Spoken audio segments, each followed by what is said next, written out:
पिछले साल 24 नवंबर को संभल में हुई हिंसा के बाद मामला सियासी तौर पर खूब उछला था, जिस पर कई बयानबाजियां हुई और इन बयानबाजियों में काफी सियासत भी हुई और इस हिंसा को अंजाम देने वालों को बचाने के लिए भी कुछ लोगों ने खेल खेलना शुरू कर दिया और दिल खोलकर आरोपियों का साथ दिया। मगर संभल पुलिस और प्रशासन ने इस हिंसा की साजिश में शामिल कई आरोपियों पर ताबड़तोड़ एक्शन किए, कई गिरफ्तारियां हुई। सपा प्रमुख अखिलेश यादव के चहेते सपा सांसद जियाउर रहमान बर्क समेत अन्य कई आरोपियों के खिलाफ इस हिंसा से जुड़ी एफआईआर भी दर्ज की गई, तो वहीं बिजली चोरी के मामले में भी ताबड़तोड़ एक्शन संभल में देखने को मिला। लेकिन इस बीच हिंदू पक्ष ने संभल में मिले प्राचीन कुओं में से एक कुआं जो संभल की शाही जामा मस्जिद के बाहर मौजूद है, उस कुएं पर पूजा करने की अनुमति मांग ली थी, लेकिन सुप्रीम कोर्ट ने इससे इनकार कर दिया था।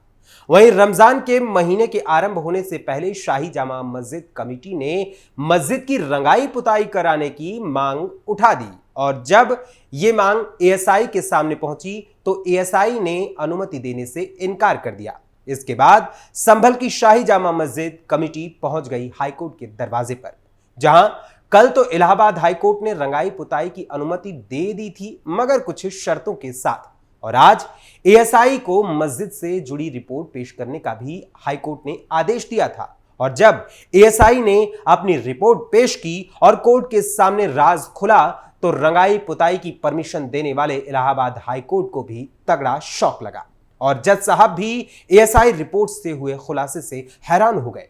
आखिर ऐसा क्या था एएसआई की इस रिपोर्ट में जिससे खुद इलाहाबाद हाईकोर्ट को भी लगा है तगड़ा झटका, जिसके बाद माननीय उच्च न्यायालय ने दे दिया है ऐसा आदेश जिससे मौलाना गैंग को लग गई है तीखी मिर्ची। आपको बताएंगे विस्तार से हमारे खास प्रोग्राम थर्ड आई के आज के इस अंक में। नमस्कार, वंदे मातरम, कैपिटल टीवी उत्तर प्रदेश देख रहे हैं आप और मैं हूं आपके साथ अखिलेश पांडे। संभल की शाही जामा मस्जिद के मामले ने अब एक बार फिर से तूल पकड़ लिया है। दरअसल संभल की शाही जामा मस्जिद के स्थान पर श्री हरिहर मंदिर होने का दावा करते हुए जहां नवंबर 2024 में हिंदू पक्ष ने न्यायालय का दरवाजा खटखटाया था, जिसके बाद कैसे षड्यंत्र रचकर हिंसा कराई गई, सियासत हुई और साथ ही सड़क से विधानसभा और फिर विधानसभा से संसद तक इस मामले को विपक्ष ने उछाला, इस बारे में आप बखूबी जानते हैं। मगर इन सब के बाद भी जब कुछ भी नहीं मिला तो रमजान से पहले मस्जिद कमेटी ने एक नया दांव चल दिया और वो दांव है मस्जिद की रंगाई पुताई का दांव।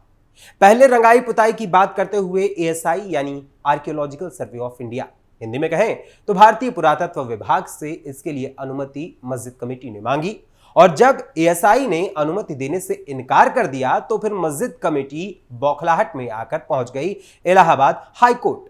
शाही जामा मस्जिद कमेटी की ओर से दाखिल की गई सिविल रिवीजन याचिका पर सुनवाई भी हुई और इस पर सुनवाई करते हुए जहां कल यानी 27 फरवरी को इलाहाबाद हाईकोर्ट की single bench justice Rohit Ranjan Agrawal की कोर्ट ने मस्जिद कमेटी को रंगाई पुताई करने की अनुमति दे दी थी, मगर कुछ शर्तों के साथ इस अनुमति को दिया था, यानी कुछ शर्तें भी जाहिर करते हुए उनको पूरी तरीके से थोड़ा इंतजार करने को कहा था। हाईकोर्ट ने मस्जिद कमेटी को रंग रोगन कराने की अनुमति तो दी, मगर साथ ही 3 सदस्यीय एक कमेटी गठित कर पहले मस्जिद से जुड़ी रिपोर्ट पेश करने को एएसआई को आदेश दे दिया। हाईकोर्ट के आदेश के मुताबिक इस कमेटी में 3 सदस्य शामिल थे, जिनमें भारतीय पुरातत्व सर्वेक्षण विभाग यानी एएसआई के एक विशेषज्ञ थे जो यहां जो पुराना ढांचा है उसमें कोई तब्दीली ना हो इसका सर्वेक्षण करने वाले थे। इसके अलावा रंगाई पुताई में इस्तेमाल की जाने वाली सामग्री की जांच करने के लिए एक वैज्ञानिक और साथ ही प्रशासन के एक अधिकारी भी यहां पर शामिल थे ताकि किसी भी प्रकार की कोई अव्यवस्था न हो। और इस 3 सदस्यीय कमेटी ने आज जो रिपोर्ट हाईकोर्ट में पेश की उसके बाद तो रंगाई पुताई की अनुमति देने वाले हाईकोर्ट को भी हैरानी हो गई, जिसके बाद उन्होंने अगली सुनवाई की तारीख देते हुए ऐसा आदेश दिया जिससे अब मुस्लिम पक्ष को भी तगड़ा झटका लगा है। हाईकोर्ट के फैसले से मुस्लिम पक्ष को लगा झटका। संभल की शाही जामा मस्जिद की रंगाई पुताई के मामले में मुस्लिम पक्ष की ओर से डाली गई सिविल रिवीजन याचिका पर हाईकोर्ट ने मस्जिद कमेटी को तगड़ा झटका दे दिया है दूसरी सुनवाई में ही। जहां कल इलाहाबाद हाईकोर्ट ने मस्जिद की रंगाई पुताई करवाने की सशर्त अनुमति दी थी, तो वहीं अब रंगाई पुताई यानी रंग रोगन करवाने से इनकार भी कर दिया गया है। आर्कियोलॉजिकल सर्वे ऑफ इंडिया यानी एएसआई ने हाईकोर्ट के आदेशानुसार आज यानी 28 फरवरी को सुबह सुबह अपनी रिपोर्ट कोर्ट में पेश की और इसी रिपोर्ट के बाद हाईकोर्ट ने रंगाई पुताई करवाने से इनकार कर दिया है। एएसआई ने अपनी रिपोर्ट में कहा कि मस्जिद की पेंटिंग फिलहाल अभी ठीक है। इसके बाद हाईकोर्ट ने एएसआई की उस रिपोर्ट को विस्तार से देखा और एएसआई की निगरानी में तत्काल साफ सफाई कराने का आदेश भी दे दिया, मगर रंगाई पुताई पर फिलहाल के लिए फौरी तौर पर रोक लगा दी। लेकिन इसके साथ ही इलाहाबाद हाईकोर्ट ने मस्जिद कमेटी को इस रिपोर्ट पर आपत्ति दाखिल करने के लिए भी 4 मार्च तक का समय भी दे दिया है। यानी इस मामले की अगली सुनवाई 4 मार्च को अब होगी और 4 मार्च को होने वाली सुनवाई में एक मौका मस्जिद कमेटी को मिला है कि वो एएसआई की रिपोर्ट पर अपनी आपत्ति दर्ज कराए। लेकिन आखिर इस एएसआई रिपोर्ट में ऐसा क्या कुछ था जिसके आधार पर हाईकोर्ट ने रंग रोगन कराने पर फौरी तौर पर रोक लगा दी? अब जरा वो भी जान लीजिए, क्योंकि इसे जानकर आप भी हैरान हो जाएंगे। एएसआई की रिपोर्ट में हुआ बड़ा खुलासा। संभल की शाही जामा मस्जिद में एएसआई के द्वारा किए गए निरीक्षण के बाद हाईकोर्ट में पेश की गई स्टेटस रिपोर्ट में एएसआई ने खुलासा किया है कि मस्जिद के अंदर उसके ढांचे और स्वरूप में बदलाव किए गए हैं।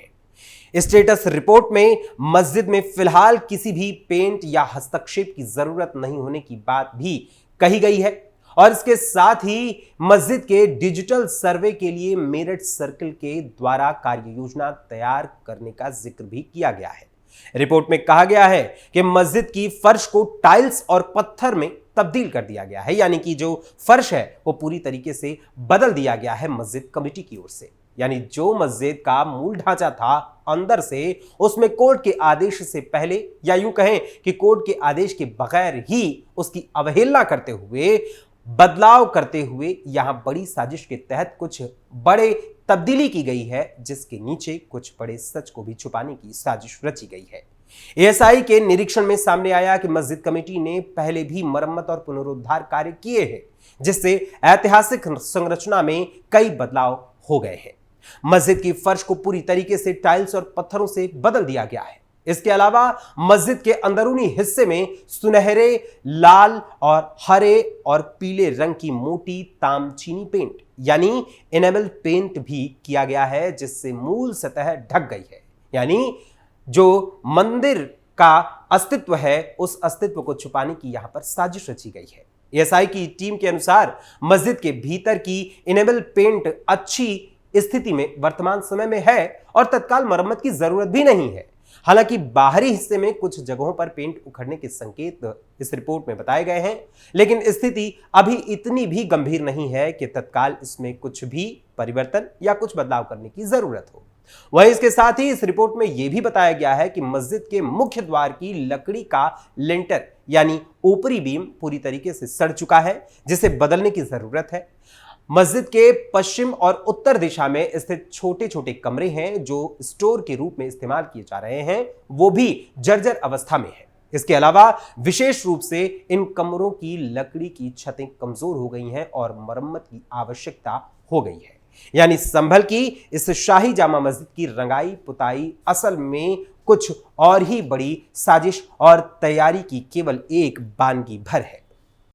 3 दिन पहले यूपी सरकार ने सुप्रीम कोर्ट में पेश की थी रिपोर्ट। एक और जहां इलाहाबाद हाई कोर्ट के आदेश पर गठित की गई 3 सदस्यीय कमेटी ने अपनी रिपोर्ट कोर्ट के सामने पेश की, तो इस रिपोर्ट के आधार पर फिलहाल के लिए कोर्ट ने मस्जिद की रंगाई पुताई पर रोक लगा दी है। लेकिन साफ सफाई की अनुमति मस्जिद कमेटी को प्रदान की गई है, वो भी एएसआई की निगरानी में। वहीं आपको बता दें कि इस शाही जामा मस्जिद के पास मौजूद कुएं पर पूजा करने की अनुमति का मामला भी कुछ दिनों पहले सामने आया था, जो कि हिंदू पक्ष से मांग की गई थी कि यहां पर जो कुआं मिला है वहां हमें पूजा करने की अनुमति दी जाए। और यह मामला सुप्रीम कोर्ट के समक्ष भी पहुंच गया और आज से 3 दिन पहले यूपी सरकार ने संभल की शाही जामा मस्जिद और उसके पास मौजूद कुएं को लेकर सुप्रीम कोर्ट ने जो स्टेटस रिपोर्ट मांगी थी, उस स्टेटस रिपोर्ट को यूपी सरकार ने दाखिल कर दिया था। सरकार ने मस्जिद की इंतजामिया कमेटी के उस दावे को खारिज किया जिसमें कुएं को मस्जिद की प्रॉपर्टी बताया गया था। यूपी सरकार ने अपनी रिपोर्ट में सुप्रीम कोर्ट के समक्ष बताया था कि संभल की शाही जामा मस्जिद भी सरकारी जमीन पर बनाई गई है। मस्जिद के पास मौजूद कुआं भी सरकारी जमीन पर है। खुद मस्जिद कमेटी ने गलत फोटो पेश करते हुए अदालत को गुमराह करने की कोशिश की है। यानी बड़े स्तर पर देखें तो हाईकोर्ट से लेकर सुप्रीम कोर्ट तक भी ये सिर्फ एक साजिश रचते जा रहे हैं और अदालतों को गुमराह करते जा रहे हैं मस्जिद कमेटी के लोग। यानी जिस मस्जिद की रंगाई पुताई के पीछे कुछ अलग ही मंसूबे लेकर इंतजामिया कमेटी के लोग हाईकोर्ट से गुहार लगा रहे हैं, तो वहीं सरकार की रिपोर्ट के अनुसार ये मस्जिद ही सरकारी जमीन पर बनी हुई है और फिलहाल तो मामला कोर्ट में विचाराधीन भी है। मगर सरकारी जमीन पर कब्जा करने पर क्या कार्रवाई असल में यूपी में होती है, यह आप बखूबी जानते हैं। लेकिन बहरहाल एएसआई ने मस्जिद की इंतजामिया कमेटी की रंग रोगन की मांग पर जो खुलासे किए हैं, उन खुलासों और साथ ही हाईकोर्ट के आज के मस्जिद कमेटी की मांग पर लगाई गई फौरी रोक के साथ ही शाही जामा मस्जिद के अंदरूनी ढांचे में किए गए बदलाव की साजिश के मामले पर आपका क्या विचार है, हमें अपने कमेंट्स के माध्यम से जरूर बताइएगा। फिलहाल अभी के लिए आज की थर्ड आई के इस अंक में बस इतना ही। फिर मुलाकात होगी थर्ड आई के अगले अंक में किसी और खबर, किसी और मुद्दे, किसी और विषय के साथ। तब तक के लिए मुझे अनुमति दीजिए। धन्यवाद। जय हिंद, जय भारत।